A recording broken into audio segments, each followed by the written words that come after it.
Hello everyone, আসসালামু আলাইকুম। This is শ্রাবণ। আজকের আলোচনার বিষয় নবম ও দশম শ্রেণীর সাধারণ বিজ্ঞান অধ্যায় ৩। এই তৃতীয় অধ্যায়টা অনেক কঠিন প্লাস অনেক বড়। একটি ভিডিওর মধ্যে সম্পূর্ণ অধ্যায় আলোচনা করা অনেক টাফ, কিন্তু আমি চেষ্টা করব ইনশাআল্লাহ একটি ভিডিওর মধ্যে আলোচনা করতে। ভিডিওটি একটি লং হয়ে যাবে, তোমরা একটু মনোযোগ সহকারে শুনবা। এর ফলে কি হবে, তোমরা প্রশ্ন প্লাস এমসিকিউগুলো সহজে আনসার করতে পারবা। Let's start. রক্তের উপাদান, কাজ।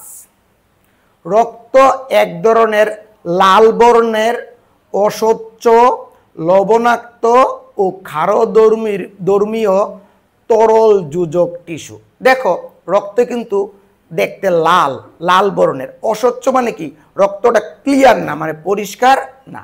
তাহলে রক্ত কি, লাল বর্ণের, অস্বচ্ছ, লবণাক্ত ও ক্ষারধর্মীয় তরল যোজক টিস্যু। একজন পূর্ণবয়স্ক মানুষের শরীরে 5 থেকে 6 লিটার রক্ত থাকে, অর্থাৎ ওজনের 8%। মনে করো কারো ওজন 100 কেজি, তাহলে তার 100 কেজি, তার 8% মানে কি 8 কেজি। যদি কারো ওজন 50 কেজি হয়, তাহলে তার শরীরে রক্ত হবে কত কেজি? Just 4 KG. তাহলে আমরা সহজে বুঝলাম কি, ওজনের 8% রক্ত থাকে। রক্তের উপাদান 2টি। নাম্বার 1 রক্তরস বা প্লাজমা, নাম্বার 2 রক্তকণিকা। রক্তে সাধারণত 55% রক্তরস থাকে আর 45% রক্তকণিকা থাকে। এই দুইটা অবজেক্টিভ। সিরাম, এই প্রশ্নটা অনেক ইম্পর্টেন্ট। সিরাম কি, দেখো আমাদের শরীর কোথাও যখন কেটে যায়, ওইখানে কিন্তু রক্ত জমাট বাঁধে এবং জায়গাটা কি হয়, ফুলে যায়, এবং ওইখান থেকে হালকা হলুদ বা খড়ের মতো কিছু অংশ বের হয়, ওইটাকে সিরাম বলে। তাহলে সহজ কথা কি, রক্ত জমাট বাঁধার পর যে হালকা হলুদ রঙের রস বের হয় তাকে সিরাম বলে। রক্তকণিকা 3 প্রকার: লোহিত, শ্বেত, অনুচক্রিকা। লোহিত রক্তকণিকা দেখতে সাধারণত শসা এবং ডিমের কুসুমের মতো। এই রক্তকণিকায় হিমোগ্লোবিন নামক রঞ্জক পদার্থ থাকার কারণে রক্তের রং লাল হয়। এই জন্য এটাকে বলা হয় কি, RBC, মানে রেড ব্লাড সেল। মানুষের শরীরে রক্ত কিন্তু লাল, কারণটা কি, এই যে হিমোগ্লোবিন নামক রঞ্জক পদার্থ থাকার কারণে মানুষের শরীরের রক্ত কি হয়, লাল হয়। আর মানুষের শরীরে লোহিত রক্তকণিকা 4 মাস, তার মানে কি 120 দিন বাঁচে। এগুলো কিন্তু অবজেক্টিভের জন্য। তাহলে লোহিত রক্তকণিকা কতদিন বেঁচে থাকে? Just 4 mass. দ্যাট মিনস 120 দিন। রক্তরস, রক্তরসটা কি, ছোট প্রশ্নের জন্য ইম্পর্টেন্ট। রক্তের মধ্যে যে তরল অংশ থাকে ওইটাকে রক্তরস বা প্লাজমা বলে। আর রক্তকণিকা কি, মানে তরল অংশ ব্যতীত বাকি যেইটা থাকে সেটা হলো রক্তকণিকা। তাহলে সহজ কি, রক্তরস কি, রক্তের মধ্যে যে তরল অংশ থাকে সেটা হলো রক্তরস, আর রক্তকণিকা কি, তরল অংশ ব্যতীত যেটা থাকে সেটা হলো রক্তকণিকা। লোহিত রক্তকণিকার কাজ আলোচনা করে দেই। নাম্বার 1, দেহের প্রতিটি কোষে অক্সিজেন সরবরাহ করে। আমরা কি করি, অক্সিজেন গ্রহণ করি না, ওই অক্সিজেনটা শরীরের প্রত্যেকটা কোষে সরবরাহ করে। এটাকে করে লোহিত রক্তকণিকা। তারপরে আমরা কি করি, কার্বন ডাই অক্সাইড ছাড়ি। তাহলে কার্বন ডাই অক্সাইড টিস্যু থেকে ফুসফুসে বহন করে। রক্তের অম্ল ও ক্ষারের সমতা বজায় রাখে। এটা হলো লোহিত রক্তকণিকার কাজ। তোমরা শোনো, লোহিত রক্তকণিকার কাজ এগুলো বুঝবাকে চিত্র দেয়া থাকবে। তাহলে লোহিত রক্তকণিকা দেখতে কেমন, শসার মতো, ডিমের কুসুমের মতো। চিত্রের মধ্যে এগুলো দেখলেই মনে করবা লোহিত রক্তকণিকা চলে আসছে এবং লোহিত রক্তকণিকার এই 3টা কাজ লিখে দিবা। শ্বেত রক্তকণিকা, শ্বেত রক্তকণিকা দেখতে ডিমের কুসুমের মতো অথবা ডিম ভাঙলে যেরকম অবস্থা হয়ে যায় ওই অবস্থা, মানে ওই রকম। এই রক্তকণিকায় হিমোগ্লোবিন থাকে না, এই জন্য এই রক্ত কি হয়, লাল হয়। এটাকে বলা হয় WBC, হোয়াইট ব্লাড সেল। এই যে শ্বেত রক্তকণিকা, এই শ্বেত রক্তকণিকা কিভাবে কাজ করে খেয়াল করো। জাস্ট দারোয়ান হিসাবে বা গার্ড হিসাবে কাজ করে। কেমন দেখো, একজন দারোয়ান অথবা গার্ডের কাজ কি, অপরিচিত কোনো লোক যখন বাড়িতে প্রবেশ করে তখন তাকে কি করে, বাধা দেয়।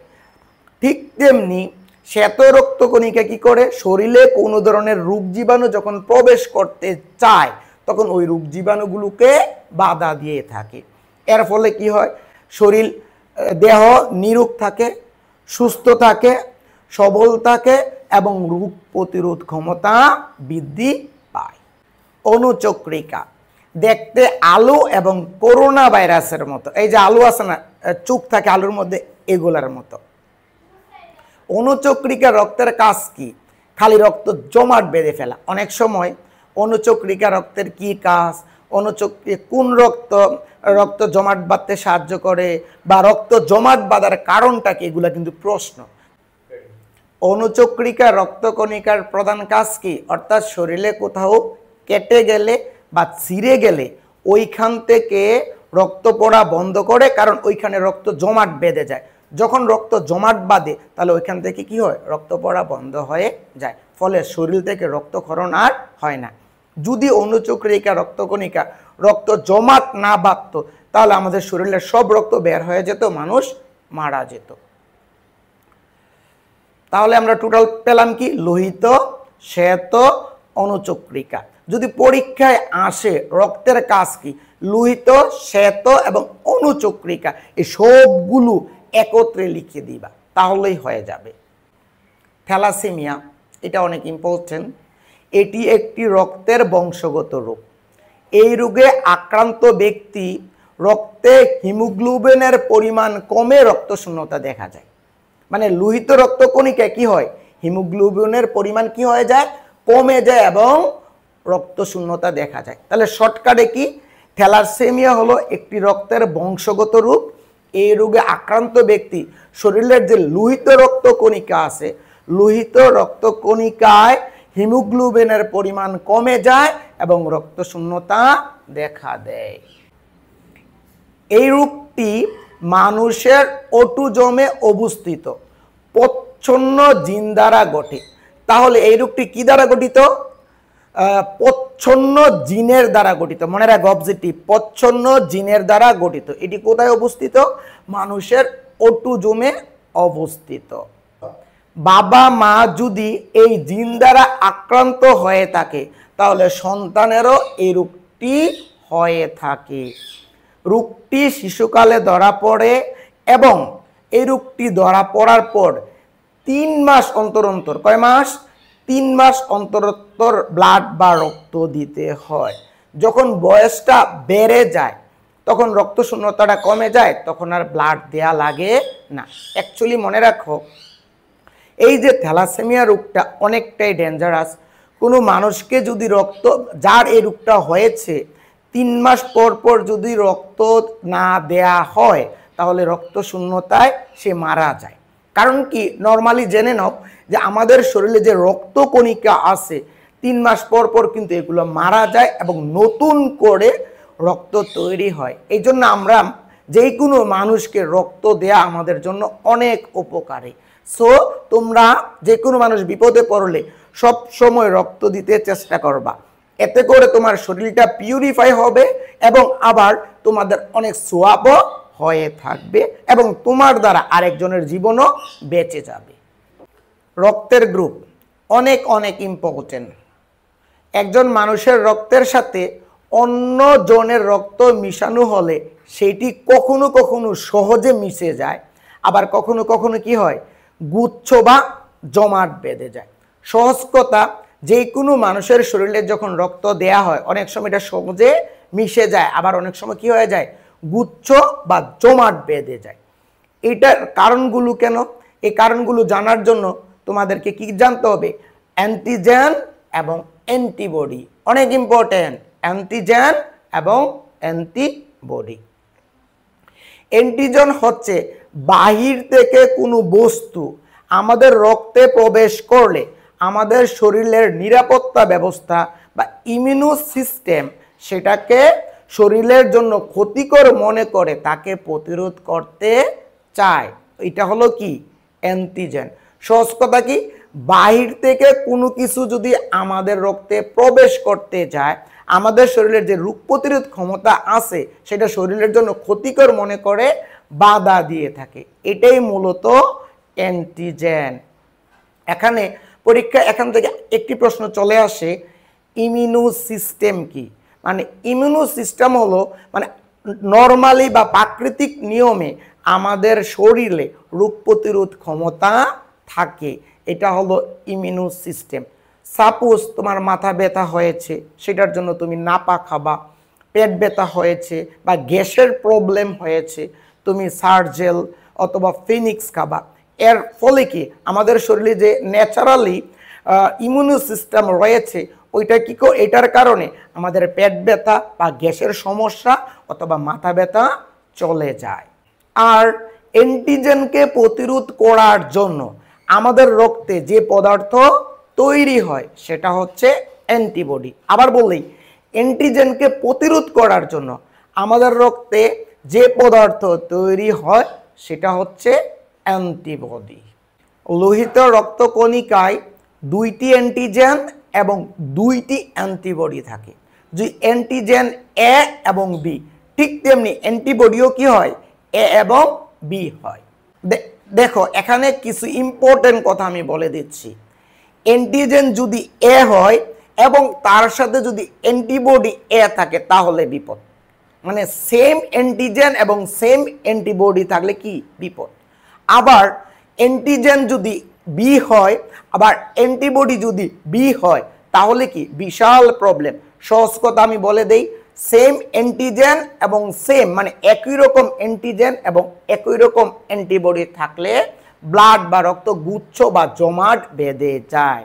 ভেরি ভেরি ইম্পর্টেন্ট, বারবার বলি, এ অ্যান্টিজেনে এ অ্যান্টিবডি থাকতে পারবে না, বি অ্যান্টিজেনে বি অ্যান্টিবডি থাকতে পারবে না। মানে এ অ্যান্টিজেনে বি অ্যান্টিবডি থাকতে পারবে, বি অ্যান্টিজেনে এ অ্যান্টিবডি থাকতে পারবে, মানে টোটালি উল্টো। যেমন দেখো, যাদের রক্তের গ্রুপ এ, ওই লোহিত রক্তকণিকায় এ অ্যান্টিজেন থাকে এবং অ্যান্টিবডি থাকে বি। তার মানে কি, এ গ্রুপের রক্তে এ অ্যান্টিজেন বি অ্যান্টিবডি। এ গ্রুপের রক্ত সাধারণত এ এবং এ বি গ্রুপকে রক্ত দিতে পারবে এবং এ এবং ও গ্রুপ থেকে রক্ত নিতে পারবে। ঠিক তেমনি বি গ্রুপ, যাদের ব্লাড গ্রুপ বি, বি রক্তের গ্রুপে সাধারণত বি অ্যান্টিজেন থাকে এবং এ অ্যান্টিবডি থাকে। এর আগে বলে দিয়েছিলাম এটা বিপরীত। এই গ্রুপের রক্ত সাধারণত বি এবং এ বি কে দিতে পারে এবং বি ও ও থেকে গ্রহণ করতে পারে। এবি গ্রুপের রক্তে অ্যান্টিজেন আছে, যেহেতু এ এবং বি অ্যান্টিজেন আছে সেহেতু এ এবং বি অ্যান্টিবডি থাকার প্রশ্নই আসে না। আর এবি গ্রুপের রক্তকে বলা হয় ইউনিভার্সাল অ্যাকসেপ্টর, মানে সার্বজনীন গ্রহীতা। মানে এবি গ্রুপের রক্ত সবার কাছ থেকে রক্ত নিতে পারবে কিন্তু অনলি এবি গ্রুপকে দিতে পারবে। বি গ্রুপ রক্তকে ইউনিভার্সাল অ্যাকসেপ্টর বা সার্বজনীন দাতা কেন বলা হয়, এই প্রশ্নটা ইম্পর্টেন্ট। যদি এই প্রশ্নটা আসে তাহলে আমি যা যা বলে দিয়েছি প্রথম থেকে, এ গ্রুপের রক্তে এ অ্যান্টিজেন এবং বি অ্যান্টিবডি, বি গ্রুপের রক্তে বি অ্যান্টিজেন এবং এ অ্যান্টিবডি থাকে এবং এ বি গ্রুপের রক্তে সাধারণত এ এবং বি অ্যান্টিজেন থাকে, এ বি অ্যান্টিবডি থাকে না। এই কথাগুলো দিয়ে তারপরে সুন্দর করে বলে দিবা। ও গ্রুপের রক্তে কোনো অ্যান্টিজেন থাকে না এবং এ এবং বি উভয় অ্যান্টিবডি থাকে। এই জন্য ও গ্রুপ রক্ত মানে সকল গ্রুপকে দিতে পারে, যতটা গ্রুপ আছে সব গ্রুপকে দিতে পারে। এই জন্য ও গ্রুপকে বলা হয় ইউনিভার্সাল ডোনার মানে সার্বজনীন দাতা। এখান থেকে একটি প্রশ্ন আসে, কোন গ্রুপ রক্তকে সার্বজনীন দাতা বলা হয়? উত্তর, ও গ্রুপকে। কেন বলা হয়? এর আগে যা যা বলেছি সবগুলো সুন্দরভাবে গুছিয়ে লিখে দিবা। আরএস ফ্যাক্টর অনেক ইম্পর্টেন্ট। আরএস ফ্যাক্টরের ফুল ফর্ম হলো রেসাস ফ্যাক্টর। অর্থাৎ রেসাস নামের বানরের লোহিত রক্তকণিকায় এক ধরনের অ্যান্টিজেন রয়েছে, যেটি মানুষের রক্তের লোহিত রক্তকণিকায় পাওয়া যায়। এই বানরের নাম অনুসারে এটাকে বলা হয় আরএস ফ্যাক্টর বা রেসাস ফ্যাক্টর। সহজ কথা কি, রেসাস নামক বানরের লোহিত রক্তকণিকায় এক ধরনের অ্যান্টিজেন পাওয়া গিয়েছে। এই অ্যান্টিজেনটা মানে মানুষ মানে আমাদের রক্ত লোহিত রক্তকণিকায় পাওয়া যায়। এই রেসাস বানরের নাম অনুসারে এটাকে বলা হয় আরএস ফ্যাক্টর। রক্তে যখন আরএস ফ্যাক্টর থাকে সেটাকে বলা হয় আরএস প্লাস মানে আরএস ফ্যাক্টর প্লাস, আর যখন আরএস ফ্যাক্টর থাকে না সেটাকে বলা হয় আরএস ফ্যাক্টর মাইনাস। সহজ কথা, এর আগে আমরা জেনেছি রক্তের গ্রুপ কয়টা? 4টা। এ বি, এ বি এবং ও, এই 4টা হলো রক্তের গ্রুপ। এই যে 4টা রক্তের গ্রুপ, ওইগুলোর মধ্যে কিন্তু আমরা প্লাস এবং মাইনাস বলিনি। প্লাস মানে আরএস ফ্যাক্টর প্লাস, আর মাইনাস মানে কি আরএস ফ্যাক্টর। এই প্লাস এবং মাইনাস দিয়ে সাধারণত আরএস ফ্যাক্টরকে বোঝানো হয়েছে। এই যে আরএস ফ্যাক্টর এবং প্লাস এবং মাইনাসে বিশাল প্রবলেম। কেমন প্রবলেম দেখো, কারোর শরীরে যদি প্লাস হয় মানে প্লাসের রক্ত মানে আরএস ফ্যাক্টর প্লাস হয়, তাহলে আরএস ফ্যাক্টর মাইনাসের ব্লাড যখন দেয়া হয় তখন প্রথম অবস্থায় তার শরীরে কোনো প্রবলেম হবে না। কারণ কি, আরএস ফ্যাক্টরের অ্যান্টিজেনের বিপরীতে আরএস ফ্যাক্টর প্লাস অ্যান্টিবডি উৎপাদন হয়। আমার প্লাস, তোমার মাইনাস। আমার শরীর থেকে তোমার শরীরে রক্ত গেল, যাওয়ার পর প্রথমে কোনো প্রবলেম হবে না, কিন্তু ওর অ্যান্টিজেনের এগেইনস্টে তোমার শরীরে প্লাস অ্যান্টিবডি উৎপাদন হয়ে থাকবে। অ্যান্টিবডি কি হয়? উৎপাদন হয়ে থাকবে। আবার বলি, মনে করো আমার শরীরে রক্ত হলো প্লাস, তোমার হলো মাইনাস। আমার শরীর থেকে যখন তোমার শরীরে রক্ত দেয়া হবে তখন তোমার অ্যান্টিজেনের এগেইনস্টে মানে প্লাস অ্যান্টিবডি তোমার শরীরে উৎপাদন হয়ে থাকবে। কি উৎপাদন হয়ে থাকবে? প্লাস উৎপাদন হয়ে থাকবে, যেটা প্রথম অবস্থায় কোনো ধরনের ক্ষতি করবে না। আবার দ্বিতীয়বার যদি কোনো প্লাস রক্ত তোমার শরীরে দেয়া হয়, তোমার শরীরে অলরেডি অ্যান্টিবডি প্লাস উৎপাদন হয়ে আছে, যখন আবার প্লাস রক্ত দেওয়া হবে তাহলে প্লাসে প্লাস প্লাস অ্যান্টিবডি এবং প্লাস অ্যান্টিবডি গিয়ে কি হবে?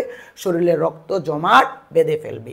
এর আগে আমি বলে দিয়েছি এ অ্যান্টিজেন এবং এ অ্যান্টিবডি একসাথে problem, B antigen B antibody একসাথে প্রবলেম। ঠিক তেমনি এই যে প্লাস এবং প্লাসে গিয়ে কি করে? রক্তটাকে গুচ্ছ করে ফেলে। এটা আবার বলি, অর্থাৎ কোনো মানুষকে প্লাস মাইনাসের মানুষ প্লাসের মানুষ রক্ত দেয়া বা নিতে পারবে, প্রথমবার কোনো প্রবলেম হবে না। প্রথমবার যে রক্তটা যাবে শরীরে প্লাস অ্যান্টিবডি উৎপাদন হয়ে থাকবে। প্রবলেমটা তখনই হয়, কখন হয়? যখন দ্বিতীয়বার রক্ত দেয়া হয়, শরীরে যে প্লাস অ্যান্টিবডিটা উৎপাদন হয়ে আছে, নতুন করে যখন রক্তটা যাবে, প্লাস অ্যান্টিবডি উৎপাদন আছে, তাহলে প্লাস অ্যান্টিজেনটা যাবে, যাওয়ার পরে ওইখানে গিয়ে রক্তটা জমাট বেঁধে যাবে। সন্তান সম্ভবা মায়েদের জন্য এই যে আরএস ফ্যাক্টরটা সবচেয়ে বেশি গুরুত্বপূর্ণ। এখান থেকে প্রশ্ন আসে, সন্তান সম্ভাবনা মায়ের জন্য কোনটা বেশি গুরুত্বপূর্ণ? RS factor. কেন গুরুত্বপূর্ণ খেয়াল করো। অর্থাৎ আমার শরীরে পজিটিভ, আমার স্ত্রীর শরীরে মনে করো নেগেটিভ, তাহলে প্রথম যে ব্লাডটা যাবে তখন কোনো প্রবলেম হবে না, কিন্তু তার এগেইনস্টে কি হবে? নতুন করে একটি প্লাস অ্যান্টিবডি উৎপাদন হয়ে থাকবে। এর আগেই বলে দিয়েছি প্লাস এবং মাইনাসে গিয়ে প্লাস একটি অ্যান্টিবডি উৎপাদন হয়ে থাকবে। তাহলে প্রথম সন্তানের কোনো প্রবলেম হবে না। প্রবলেমটা কখন হবে? যখন দ্বিতীয় সন্তান নিতে যাব, তখন এই যে শরীরে অ্যান্টিবডি উৎপাদন হয়ে আছে, দ্বিতীয়বার যখন আমার শরীর থেকে প্লাস অ্যান্টিজেন যাবে, তাহলে এই যে প্লাস অ্যান্টিজেন এবং প্লাস অ্যান্টিবডি মিলে রক্তটা জমাট বেঁধে যেতে পারে, বাচ্চা নষ্ট হয়ে যেতে পারে এবং গর্ভপাতও হতে পারে। যদিও বাচ্চা হয়, বাচ্চার রক্তের শূন্যতা দেখা দিবে প্রচণ্ড এবং জন্ডিস রোগে আক্রান্ত হওয়ার সম্ভাবনা খুবই বেশি এবং বাচ্চা প্রতিবন্ধী হবে। এ থেকে আমরা সহজে বুঝলাম, অর্থাৎ সহজ কথার সারসংক্ষেপ বা মূল কথা যেটাই বলি সেটা হলো একই গ্রুপের রক্ত প্লাস এবং মাইনাসের সমস্যা। মনে করো বি পজিটিভ বি নেগেটিভ, প্লাসে মাইনাসের সমস্যা। বাবার মাইনাস হতে পারে, মার মাইনাস হতে পারে, বা বাবার প্লাস হতে পারে, মার প্লাস হতে পারে, এতে কোনো প্রবলেম না। যে প্রবলেম একই গ্রুপের রক্ত হওয়া যাবে না, প্লাস এবং মাইনাস হওয়া যাবে না। প্লাস প্লাস হতে পারে, মাইনাস মাইনাস হতে পারে, কিন্তু প্লাস মাইনাস হওয়া যাবে না। মনে করো এ পজিটিভ এ নেগেটিভ হওয়া যাবে না, এটা কিন্তু বিশাল প্রবলেম। অর্থাৎ একই গ্রুপের রক্ত, বারবার কথা বলি, একই গ্রুপের রক্ত প্লাস মাইনাস হলে সমস্যা। যেমন দেখো A B positive A B negative সমস্যা, বি পজিটিভ বি নেগেটিভ সমস্যা। অর্থাৎ একই গ্রুপের রক্ত প্লাস এবং মাইনাসে সমস্যা। এই জন্য বিয়ে করার আগে ব্লাড টেস্ট করে বিয়ে করা উচিত, না হলে ভবিষ্যৎ প্রজন্ম অন্ধকার। সো বি কেয়ার, যারা বিয়ে শাদী করো নাই তারা ব্লাড টেস্ট করে নিবা। এই যে রেসাস ফ্যাক্টরটা যেটা আলোচনা করেছি, তোমাদের বইয়ের আলোকে আমি বলে দিচ্ছি, বইয়ের 70 পৃষ্ঠায় কিছু চিত্র দেয়া আছে। মনে করো বাবার হলো প্লাস, মার হলো মাইনাস, মানে একই গ্রুপ। তাহলে বাবার থেকে যখন প্লাস মায়ের শরীরে যাবে, প্রথম সন্তানের কোনো প্রবলেম হবে না। কিন্তু মায়ের শরীরে কিন্তু অটোমেটিকভাবে প্লাস অ্যান্টিবডি উৎপাদন হয়ে থাকবে। আবার যখন সন্তান নেওয়া হবে, মায়ের শরীরে অটোমেটিক অ্যান্টিবডি প্লাস উৎপাদন হয়ে আছে, বাবার শরীর থেকে যখন আবার প্লাসটা যাবে, তখন ওইখানে গিয়ে প্রবলেমটা ক্রিয়েট করবে। যখন পরবর্তী সন্তান হবে, সে সন্তানের বিশাল সমস্যা হবে, প্রতিবন্ধী হতে পারে, রক্তশূন্যতা হতে হবে, জন্ডিসের প্রবলেম হবে, ইভেন বাচ্চা নষ্ট হয়ে যেতে পারে, গর্ভপাত হতে পারে। এ কথাটা মনে রাখবা। পরীক্ষা আসুক আর না আসুক, এটা জানা অনেক জরুরি, বারবার বলি। অর্থাৎ একই রক্তের গ্রুপ প্লাস এবং মাইনাস হলে সমস্যা। মনে করো বাবার যদি প্লাস হয়, মার যদি মাইনাস হয়, বি প্লাস বি মাইনাস, তাইলে সমস্যা। আবার যদি মানে ও পজিটিভ ও নেগেটিভ সমস্যা, এবি পজিটিভ এবি নেগেটিভ সমস্যা। অর্থাৎ একই গ্রুপের রক্ত প্লাস মাইনাস হলে সমস্যা। কিন্তু একই রক্তের গ্রুপ যদি হয় প্লাস প্লাস সমস্যা নাই, মাইনাস মাইনাস সমস্যা নাই। যেমন দেখো বি পজিটিভ সমস্যা নেই, বি নেগেটিভ সমস্যা নেই। মনে রাখতে হবে, কিন্তু এটা ইন ফিউচারের জন্য অনেক অনেক ইম্পর্টেন্ট, এটা ভুল করা যাবে না। যতটুকু আলোচনা করেছি, এই আলোচনার মধ্য থেকে যে প্রশ্নগুলো আসবে এগুলো একটু বলে দিচ্ছি। ইম্পর্টেন্ট প্রশ্নগুলো বলে দেওয়ার আগে যারা আমার চ্যানেলে নতুন এবং যারা আমার চ্যানেলটা সাবস্ক্রাইব করে নিবা, আর যারা অলরেডি এই কাজটা করে ফেলেছো তাদেরকে অনেক অনেক ধন্যবাদ। এবং আমার ভিডিওগুলো দেখবা, ইন ফিউচারে এসএসসি এবং এইচএসসির সকল বিষয়ের ভিডিও পেয়ে যাবা।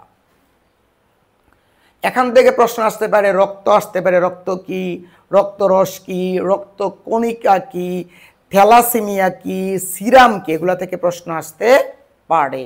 আরেকটি জিনিস আমি বলিনি, থ্রম্বোসাইটোসিস জিনিসটা কি। এই যে দেখো আমাদের এই রক্তনালীর ভিতরে যে রক্ত থাকে, এই রক্তগুলো দিয়ে, রক্তনালী দিয়ে যে রক্ত যায়, অনেক সময় রক্ত জমাট বেঁধে যায়। অর্থাৎ রক্তনালীর মধ্যে যখন রক্ত জমাট বেঁধে যায়, এইটাকে থ্রম্বোসিস বলে। আর এই থ্রম্বোসিস হওয়ার প্রধান কারণটা হলো এই রক্তনালীর মধ্যে অনুচক্রিকা রক্তের সংখ্যা বেড়ে গেলেই এই প্রবলেমটা ক্রিয়েট হয়।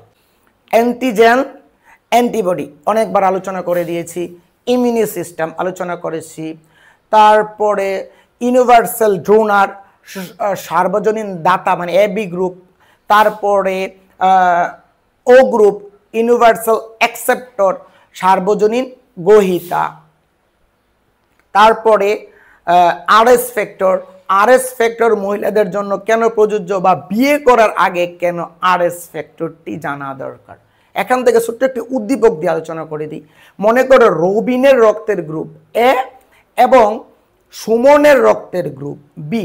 রবিন কি সুমনকে রক্ত দিতে পারবে বা দিলে কি প্রবলেম হবে? উত্তর, রবিন সুমনকে রক্ত দিতে পারবে না। কারণটা কি দেখো, রবিনের রক্তের গ্রুপ যখন এ, তাহলে রবিনের অ্যান্টিজেন এ, অ্যান্টিবডি বি। ঠিক তেমনি সুমনের রক্তের গ্রুপ যখন বি, সুমনের অ্যান্টিজেন বি, অ্যান্টিবডি এ। যখন রবিন সুমনকে রক্ত দিবে, তাহলে সুমনের রক্তের অ্যান্টিজেন আছে বি, রবিন থেকে অ্যান্টিবডি আসবে বি, তাহলে অ্যান্টিজেন বি এবং অ্যান্টিবডি বি মিলে রক্ত জমাট বেঁধে যাবে। আবার যদি বলি সুমন কি রবিনকে রক্ত দিতে পারবে, কারণ সুমনের রক্তের গ্রুপ বি, তাহলে সুমনের অ্যান্টিজেনটা কি বি, তাহলে রবিনের ওইখানে অ্যান্টিবডি আছে বি, তাহলে সুমন থেকে রবিনের কাছে যখন রক্ত যাবে, সুমনের অ্যান্টিজেন বি, রবিনের অ্যান্টিবডি বি, তখন এই বিয়ে মিলে কি হবে, রক্তটা জমাট বেঁধে যাবে। এই জন্য কেউ কাউকে রক্ত দিতে পারবে না। তাহলে এখান থেকে আমরা সহজ কি শিখলাম, এ গ্রুপকে রক্ত দিতে পারবে, বি গ্রুপকে রক্ত দিতে পারবে। এর আগে আমি রক্ত প্লাস আরএস ফ্যাক্টর সম্পর্কে বলে দিয়েছি, এটা ভেরি ইম্পর্টেন্ট। আর এখন হৃৎপিণ্ড ও এর কাজ, এটা ইম্পর্টেন্ট। এই পুরাটা অধ্যায়ের মধ্যে এই দুইটি বেশি ইম্পর্টেন্ট, এগুলো থেকে পরীক্ষায় মাস্ট বি প্রশ্ন আসে। হৃৎপিণ্ড কি, মানে যেটা আমরা হার্ট বলি। হৃৎপিণ্ড হলো রক্ত সংবহন তন্ত্র, যা পাম্পের মতো এই সংকুচিত হয়, প্রসারিত হয় এবং সারা শরীরে রক্ত সরবরাহ করে। তাহলে আমরা বুঝতে পারলাম কি, হৃৎপিণ্ড কি হয়, সংকুচিত হয়, প্রসারিত হয়, যার মাধ্যমে সারা শরীরে রক্ত কি করে, সরবরাহ করে। এই যে হৃৎপিণ্ড সংকুচিত হয় এটাকে বলা হয় সিস্টোল, আর যখন প্রসারিত হয় সেটাকে বলা হয় ডায়াস্ট্রল। মনে রাখবা, হৃৎপিণ্ডের 4টি প্রকোষ্ঠ থাকে। উপরে 2টি প্রকোষ্ঠ ডান ও বাম অলিন্দ, যেটাকে বলা হয় অ্যাট্রিয়াম, আর নিচের প্রকোষ্ঠ থাকে 2টি ডান ও বাম নিলয়, যেটাকে বলা হয় ভার্টিকুলাস। সহজ কথা কি, উপরে 2টা প্রকোষ্ঠ, এটা হলো ডান এবং বাম অলিন্দ, নিচে 2টা প্রকোষ্ঠ ডান ও বাম নিলয়। হৃৎপিণ্ড কি করে, নিজের ছন্দে এই সংকুচিত হয় এবং প্রসারিত হয়। যখন সংকুচিত হয় একটা নালী দিয়ে সারা শরীরে রক্ত যায়, আবার যখন প্রসারিত হয় আরেকটা নালী দিয়ে রক্ত আসে। তাহলে এই হৃৎপিণ্ড যখন সংকুচিত হয়, অর্থাৎ যে নালী দিয়ে সারা শরীরে রক্ত যায় এটা হলো ধমনী, আর যে নালী দিয়ে সারা শরীরের রক্ত হৃৎপিণ্ডে আসে তাকে বলা হয় শিরা। এখান থেকে পরীক্ষায় প্রশ্ন আসে ধমনী ও শিরার মধ্যে পার্থক্য। তাহলে ধমনীর প্রথম সংজ্ঞা দিবা, হৃৎপিণ্ড থেকে যে নালী দিয়ে সারা শরীরে রক্ত যায় এটা হলো ধমনী, আর যে নালী দিয়ে সারা শরীরের রক্ত হৃৎপিণ্ডে আসে তাকে বলা হয় শিরা। ধমনীর প্রাচীর পুরু, শিরার প্রাচীর পাতলা। ধমনীতে 3টি স্তর থাকে, শিরায়ও 3টি স্তর থাকে। ধমনীর গহ্বর ছোট, শিরার গহ্বর বড়। ধমনীতে কপাটিকা থাকে না, শিরাতে কপাটিকা থাকে। ধমনীর রক্ত বেগে বের হয়, শিরায় রক্ত ধীরে ধীরে বের হয়। হার্টবিট কি, হৃৎপিণ্ড দেখে এর আগে বলছি নিজের ছন্দে এই সংকুচিত হয় এবং প্রসারিত হয়। এই যে সংকুচিত হয় প্রসারিত হয় এটাকে হৃদস্পন্দন বা হার্টবিট বলা হয়। রক্তচাপ বা ব্লাড প্রেশার, নরমালি রক্তচাপ থাকে উপরেরটা থাকে 120 আর নিচেরটা থাকে 80, সবার এটা থাকে নরমালি। কিন্তু যাদের বয়স বেশি তাদের উপরেরটা থাকে 110 থেকে 140। এই যে উপরেরটাকে বলা হয় সিস্টোলিক, আর নিচেরটাকে বলা হয় ডায়াস্টোলিক। অর্থাৎ উপরেরটা বয়স্কদের 110 থেকে 140, এটাকে বলা হয় সিস্টোলিক, মানে এত মিলিমিটার থাকে, আর নিচেরটা থাকে 60 থেকে 90, এটাকে বলা হয় ডায়াস্টোলিক। আর নর্মাল মানুষের সাধারণত উপরেরটা থাকে 120, এটাকে বলা হয়, উপরেরটা মানে সিস্টোলিক, নিচেরটা মানে কি ডায়াস্টোলিক, নিচেরটা থাকে 80। উচ্চ রক্তচাপ বা হাইপারটেনশন, শরীর আর মনের স্বাভাবিক অবস্থায় রক্তচাপ যদি বয়সের জন্য নির্ধারিত মাত্রায় উপরে থাকে তখন তাকে উচ্চ রক্তচাপ বলে। যতটুকু নরমালি থাকা দরকার তার চেয়ে বেশি থাকাকে উচ্চ রক্তচাপ বলা হয়। এই যে উচ্চ রক্তচাপের অনেক কারণ রয়েছে, আসলে এক্স্যাক্টলি কারণ এখনো বের করা যায়নি, তাও কিছু কারণ আছে। সেগুলো হলো, প্রথমত যাদের শরীর অনেক মোটা এবং ওজন বেশি তাদের এই প্রবলেমটা হয়ে থাকে। যারা অতিরিক্ত লবণ খায় তাদের উচ্চ রক্তচাপ হয়ে থাকে। তারপরে যারা নিয়মিত ব্যায়াম করে না বা শরীর চর্চা করে না, অলস পরিশ্রম করে না, তাদের উচ্চ রক্তচাপ হয়। যাদের ডায়াবেটিস আছে, যাদের অস্থিরতা আছে, মানসিক চাপ আছে, তাদের উচ্চ রক্তচাপ হয়। রক্তে যাদের কোলেস্টেরল মানে চর্বির পরিমাণ অধিক বেশি তাদের উচ্চ রক্তচাপ হয়। যাদের ঘুম কম হয় তাদের উচ্চ রক্তচাপ হয়ে থাকে। এটি কিভাবে নিয়ন্ত্রণ করব উচ্চ রক্তচাপ? নাম্বার 1, কোলেস্টেরল কমাতে হবে। মানে কোলেস্টেরল মানে চর্বি জাতীয় খাবার কমাতে হবে। তাহলে কোলেস্টেরল জিনিসটা কি? কোলেস্টেরল হলো, এটা একটা প্রশ্ন, কোলেস্টেরল কি? কোলেস্টেরল এক ধরনের জটিল স্নেহ পদার্থ বা লিপিড। মানুষের যকৃৎ মানে কি? যকৃৎ জিনিসটা কি জানো? এই যে আমরা কলিজা, মানুষের যকৃৎ এবং মগজে, মগজ মানে মস্তিষ্কে সবচেয়ে বেশি পরিমাণে কোলেস্টেরল থাকে। পরীক্ষায় আসে লাইপোপ্রোটিন কি? স্নেহ এবং প্রোটিন যৌগকে লাইপোপ্রোটিন বলে। বারবার বলি, স্নেহ এবং প্রোটিনের যৌগকে, স্নেহ এবং প্রোটিনের যৌগকে লাইপোপ্রোটিন বলে। মানে লাইপোপ্রোটিন দুইটা লাগে, একটা হলো স্নেহ আর একটা হলো প্রোটিন, এই দুইটার সমন্বয় হলো লাইপোপ্রোটিন। লাইপোপ্রোটিন দুই ধরনের, একটা হলো এইচডিএল আর একটা হলো এলডিএল। এইচডিএল পূর্ণরূপ কি? High density lipoprotein. আর এলডিএল মানে কি? Low density lipoprotein. এটা মনে রাখতে হবে কিন্তু। মানে আমাদের রক্তে যে কোলেস্টেরল থাকে এটা দুইটা, একটা হলো এইচডিএল আর একটা হলো এলডিএল। এইচডিএল এর পূর্ণরূপ কি? হাই ডেন্সিটি লাইপোপ্রোটিন, আর এলডিএল এর হলো লো ডেন্সিটি লাইপোপ্রোটিন। রক্তে এইচডিএল এর পরিমাণ বেশি থাকলে শরীরের জন্য অনেক উপকারী, আর এলডিএল আর যদি এলডিএল এর পরিমাণ বেশি হয়ে থাকে তাহলে শরীরের জন্য বিশাল ক্ষতি। এর জন্য মানুষের হৃদরোগ হয় এবং স্ট্রোক করে মানুষ মারা যেতে পারে। রক্তে কোলেস্টেরলের স্বাভাবিক পরিমাণ সাধারণত থাকে কত? 100 থেকে 200 mgর মধ্যে থাকে। এর চেয়ে বেশি হলেই প্রবলেম। অর্থাৎ রক্তে কোলেস্টেরল বেড়ে গেলে এলডিএল এর পরিমাণ বেড়ে যায় এবং এইচডিএল এর পরিমাণ কমে যায়। বারবার বলি, এইচডিএল কি? মানে যে রক্তে যদি এইচডিএল এর পরিমাণ থাকে এটা আমাদের জন্য অনেক ভালো, আর এলডিএল এর পরিমাণ যদি বেশি থাকে এটার জন্য আমাদের অনেক খারাপ। এলডিএল এর পরিমাণ অর্থাৎ 150 মিলি থেকে বেশি হলে ডক্টরের পরামর্শ নেওয়া উচিত। অর্থাৎ সহজ কথা, এলডিএল এর পরিমাণ বাড়লে হৃদরোগ হয়। হৃৎপিণ্ড ভালো রাখার উপায়, আমরা কিভাবে হৃৎপিণ্ড ভালো রাখবো? নাম্বার 1, দেহের উচ্চতা কমাতে হবে।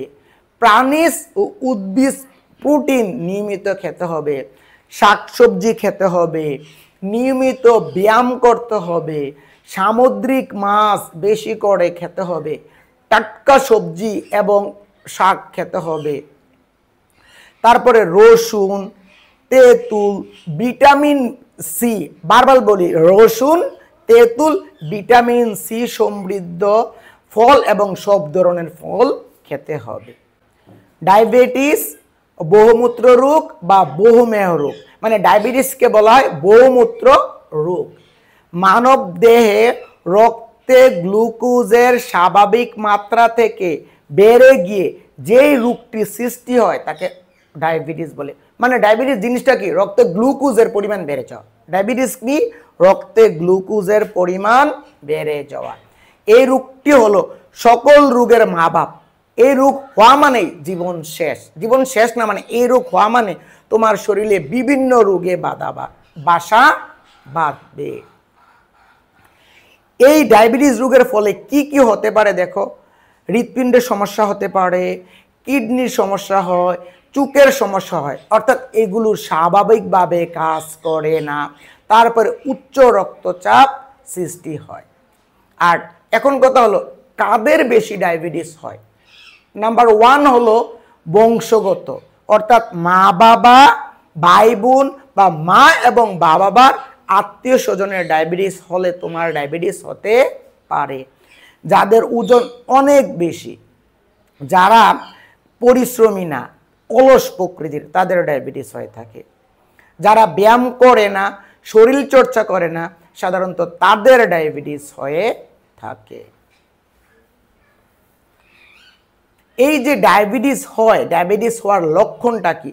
ঘন ঘন প্রস্রাব হওয়া, বিশেষ করে রাতে ঘন ঘন প্রস্রাব হয়, খুব বেশি পিপাসা লাগে, বেশি ক্ষুধা লাগে, অতিমাত্রায় দুর্বল লাগে, শরীর অনেক দুর্বল লাগে, কোনো একটি কাজ করলে শরীর অনেক ক্লান্ত হয়ে যায়, খুব বেশি খাওয়া যায় কিন্তু বেশি খাওয়া সত্ত্বেও শরীরের ওজন বাড়ে না, চামড়া শুকিয়ে আসে, চোখ ঝাপসা দেখা যায়, কাটা গা সহজে শুকায় না। পরীক্ষা আসলো, এমুক ডক্টরের কাছে গেল, তার কাটা গা সহজে শুকাচ্ছে না, ঘন ঘন প্রস্রাব হচ্ছে, গলা শুকিয়ে আসছে, ওজন কমে যাচ্ছে, তাহলে তার কোন রোগ হয়েছে? ডায়াবেটিস হয়েছে। ওই রোগের ট্রিটমেন্ট করতে হবে। এই ডায়াবেটিস আমরা কিভাবে নিয়ন্ত্রণ করব? ফার্স্ট অফ অল নিয়মিত ব্যায়াম করতে হবে, বেশি করে হাঁটাচলা করতে হবে, সুষম খাবার খাওয়াতে হবে, রক্তের গ্লুকোজের পরিমাণ ঠিক আছে কিনা নিয়মিত চেক আপ করতে হবে, মিষ্টি জাতীয় খাবার টোটালি স্টপ করতে হবে, শর্করা জাতীয় খাবার স্টপ কম খেতে হবে। শর্করা জাতীয় কোনগুলা? দেখো, আমরা প্রত্যেকদিন যেটি বেশি খাই, আলু, রুটি, ভাত, এগুলো কম খেতে হবে। ভিডিওটা অনেক বড় হয়ে গিয়েছে, আমি আর বাড়াতে চাচ্ছি না। একটি ভিডিওর মধ্যে এতগুলো দেয়া অনেক কঠিন এবং ইম্পসিবল। এই অধ্যায়ে আমি ডিটেলস যদি আলোচনা করি, মিনিমাম তোমাদের 5টা ভিডিও দিতে হবে। আমি চেষ্টা করেছি একটি ভিডিওর মধ্যে দিতে, অনেক বড় হয়ে গিয়েছে। Keep watching my videos. Till then, আল্লাহ হাফেজ, আসসালামু আলাইকুম।